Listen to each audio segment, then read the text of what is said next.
Another big storm is coming to the United States this week with severe weather, and it is in the form of damaging winds, large to very large hail, and tornadoes, in addition to some very heavy torrential downpours that could cause some flash flooding out there as we go through the week. We're also going to be talking about a major heat wave that continues and your tropical weather update at the end. So first and foremost, if you have not subscribed to the channel, we do daily weather forecast breakdowns here on the channel, so make sure you're subscribed, like the video, especially if you enjoy it throughout, and it helps to spread all that vital information out to as many people as possible. Give it a like, thumbs up, share it with a friend, family member, social media, and if you have any comments, questions, and concerns, jot them down in the comment section down below this video.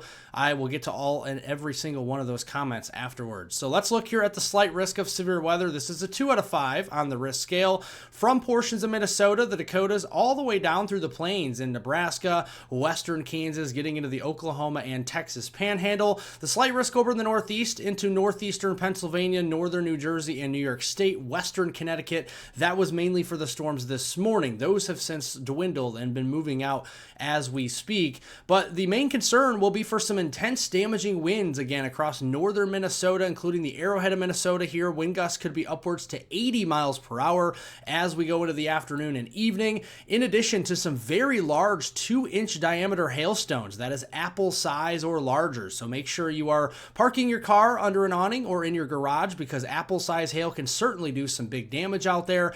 And there's a formidable tornado risk in the brown. That's a 5% chance of tornadoes there in northern Minnesota, eastern North Dakota, and a small smidge of northeastern South Dakota.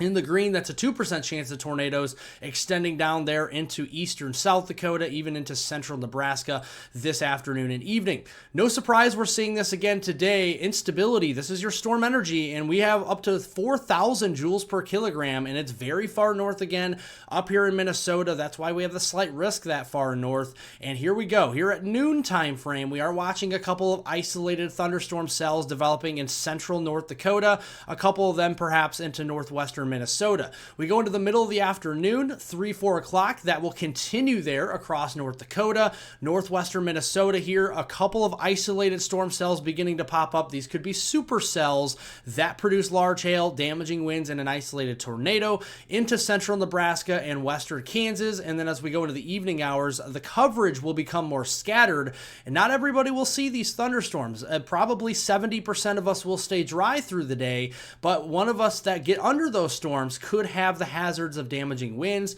large to very large hail, and an isolated tornado, in addition to some locally heavy and torrential rainfall, which could lead to some localized flash flooding. A little bit more of a storm cluster may begin to develop there in South Dakota, northern Nebraska. That will pivot its way eastward into central Minnesota as we go into the overnight hours and early Monday morning, just as you're heading off to work or, to work in the morning, or running any errands out there, perhaps into Minnesota, Minneapolis, St. Paul, back door to Sioux Falls and Sioux City. You may need an umbrella as we go into Monday morning. That is possible. Now going into Monday, tomorrow, June 23rd, slight risk of severe weather from the UP of Michigan, northern lower Michigan through Wisconsin, far northwest Illinois into southeast Minnesota and Iowa, getting into southeastern Nebraska, back into Kansas here. This is a 2 out of 5 on the risk scale, which means isolated to scattered severe weather will be possible. Damaging winds up to 70 miles per hour will be possible for cities like Green Bay, La Crosse, Milwaukee, all the way back to Des Moines, Kansas City, into the Lincoln area. And then we have a lower threat for hail. We have a lot of warm air aloft because of our ridge of high pressure that's parked across the southeast. That may limit the hail growth in the upper levels of the atmosphere, but if we do see hail, could be seeing $quarter to $half size and a localized but low tornado risk. This is a 2% chance of tornadoes across Traverse City, Marquette, back here into Green Bay, Milwaukee, Madison, La Crosse, all the way back through Dubuque, Waterloo, Des Moines, Kansas City, all the way back there towards the Topeka region as we go into tomorrow. So here we go. Right along that boundary, we're going to be seeing 2,000 to 3,000 joules per kilogram. This is your storm energy. Obviously, the higher the number, the more unstable the environment is. Here we go at 7 a.m. on Monday, still seeing residual showers and storms across Minnesota from tonight's storms going into tomorrow morning. Those will fizzle as they push into the Lake Superior region, and we're going to be left with some dry conditions by mid-morning on Monday. As we go into the midday hours, that's when that front will activate some showers and storms. Scattered basis, again, not everybody will see these, but if you do get under one of these, damaging winds, large hail, and an isolated tornado in addition to some localized torrential downpours will be possible. It looks like the storm coverage tomorrow actually will be greater in coverage than relatively to today. So that is what we are seeing. It looks like it'll peak around early evening hours, and then we'll continue to see showers and storms in that conveyor belt around that ring of fire as we go into your Tuesday morning. Locally heavy rainfall, again, will be a possibility. Madison, Wisconsin, Milwaukee, back here to Prairie du Chien, back into the Des Moines area, Omaha, and towards western Kansas. You can see pockets of oranges and reds here. That is 2, 3, 4 inches of rain, and some of these storms will be moving over the same area. So, poor drainage areas, ditches, low-lying farm fields that, don't take water very well may actually have some flooding as we go into Tuesday.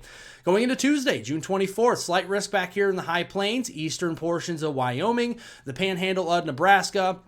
There is a broad brush marginal risk along that boundary, again into the Midwest, like Iowa, northern Illinois, into portions of Indiana, Michigan, and Ohio, stretching up into the Northeast, all the way into New York State, Vermont, New Hampshire, and Maine.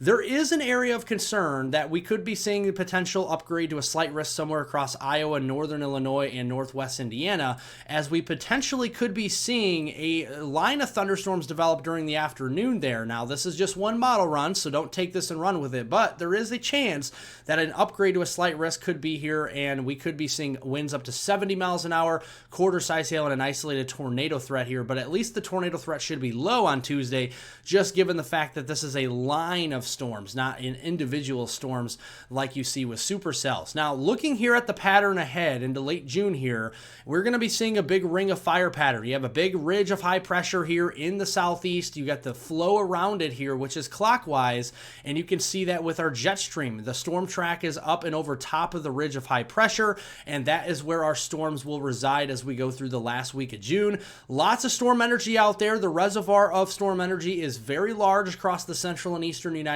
States, so those storms in late June are going to have no short supply of storm energy, as that heat and humidity will directly fuel those storms each day. So here's Wednesday, June 25th, another complex of storms developing in the Midwest, moving eastward toward the Great Lakes, northern Ohio Valley. Same deal on Thursday, same deal on Friday, same deal on Saturday and Sunday, and so on. We're going to see several days, near daily chances of showers and storms as we round out the month of June. And the ensemble guidance from Iowa into southeast Minnesota through central and southern Wisconsin, showing the blue colors here, and you can see that conveyor belt of moisture starting in the Western Gulf and the East Pacific, up and over top of that ridge, and then crashing back down on the eastern side of that ridge once it gets into the western Atlantic again. And you can see the ridge of high pressure clearly. It's in the eastern United States. It's actually peaking in intensity as we go into tomorrow and Tuesday. Going to feel very hot out there, but as we go into later June, it's going to start to flatten out a little bit, which actually means the ridge is going to break down, and we're going to see that storm threat that's been up in the Dakotas and Minnesota shift just a little bit further south into more of Nebraska, Kansas, Iowa, Illinois, those areas as we go into the final few days of June. Let's talk temperatures, because extreme heat and humidity will continue as we go into the afternoon.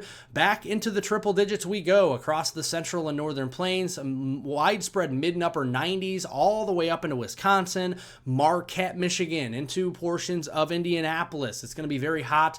These are just your temperatures, by the way. The heat index could be well over 100. And then as we go into Monday, same deal. Tuesday, the front actually shifts just a little bit further south, so maybe some relief for places like Omaha, Des Moines, and Milwaukee. More in the 70s and 80s, where areas like Indianapolis, St. Louis, and Louisville will be into the mid-90s, and then that will just continue back and forth as we go through next week. The low temperatures is what is concerning, because you don't have much relief at night. It's actually going to be slow to cool off.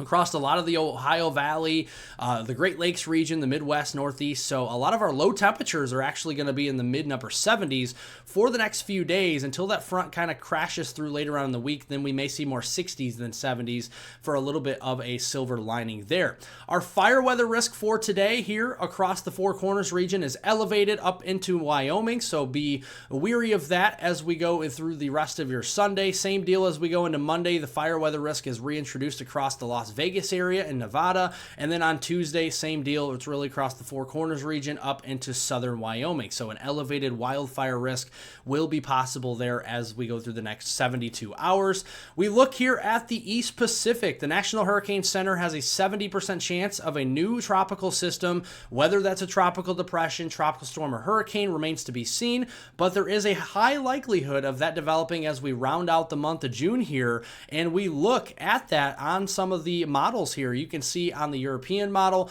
it looks like the middle of the week by Wednesday, Thursday. So we're talking the June 25th, 26th time frame, a tropical depression could start to develop as a tropical wave moves across the Central Americas into the open waters of the East Pacific.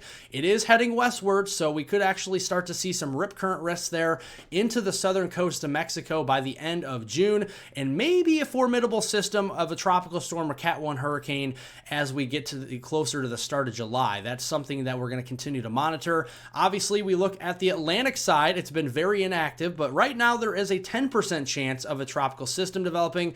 Notice the orientation of that is more northeast away from North America. A fish storm is all this is going to be, and if it even develops at all, it's a very low chance, 10%. The Caribbean and the Gulf are very quiet, and that will continue, I do think, through the rest of the month of June.